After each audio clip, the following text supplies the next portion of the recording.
সুপ্রিয় দর্শক মণ্ডলী, আজ আমি এখন এই মুহূর্তে দাঁড়িয়ে আছি কুমারখালী জেলার উচিয়ারা লালন সাহেবের মাজারে।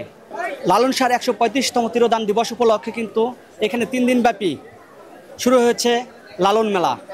এখানে দূর দূরান্ত থেকে বিভিন্ন ডিস্ট্রিক্ট, বিভিন্ন জেলা এবং বিভিন্ন দেশের বাইরে থেকেও কিন্তু ছুটে চলে আসছে লালন ভক্তরা। এখানে অনেকেই কিন্তু আপনারা দেখতে পাচ্ছেন ইতিমধ্যেই এই লালন শাহের যে মাজারটা রয়েছে, আমরা কিন্তু ইতিমধ্যে দেখানোর চেষ্টা করতেছি।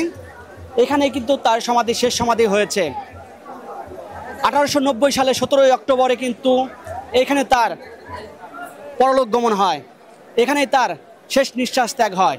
তার ধারাবাহিকতায় কিন্তু এখানে আজকে 135তম তিরোধান দিবস পালিত হচ্ছে এবং বিভিন্ন জেলা থেকেই কিন্তু ছুটে চলে আসতেছে এই লালন প্রেমীরা। তার একটা স্লোগান, তার একটি বার্তাই ছিল, মানুষ বুঝলে সোনার মানুষ হবি, যার নাম উচ্চারণে জেগে ওঠে এক অদ্ভুত শান্তি। তিনি হলেন ফকির লালন শাহ। লালনের জন্ম প্রায় 200 বছর আগে কুষ্টিয়ার ছেউরিয়া গ্রামে। তিনি ছিলেন এমন এক মানুষ যিনি ধর্ম, জাত, বর্ণ সব সীমানা পেরিয়ে মানুষের ভেতরেই মানুষটাকেই খুঁজেছিলেন।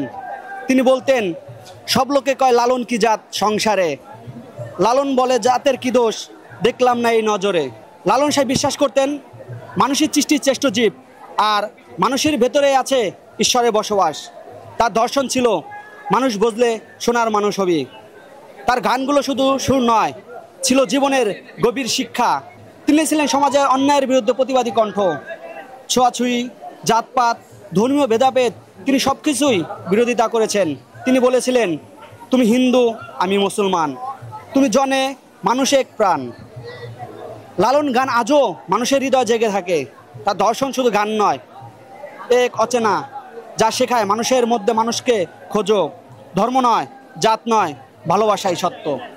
এই মুহূর্তে আমি কথা বলছি বীর মুক্তিযোদ্ধা সৈয়দ মেহেদী আহমেদ রুমি, সাবেক সংসদ সদস্য ও উপদেষ্টা বিএনপি চেয়ারপারসন বেগম খালেদা জিয়া। অন্যান্য বছর থেকে আমরা তো ধরো, আমার বয়স তো অনেক, 50 বছর এখানে আসি, ধরো এরকম এবং আজকে এটা সম্ভব হয়েছে যেহেতু সরকারিভাবে করা হচ্ছে, আমাদের জেলা প্রশাসন মহোদয় এটা করতেছেন। এই জন্যে এই দুইটার মিলনে এটা খুবই সুন্দর হয়েছে।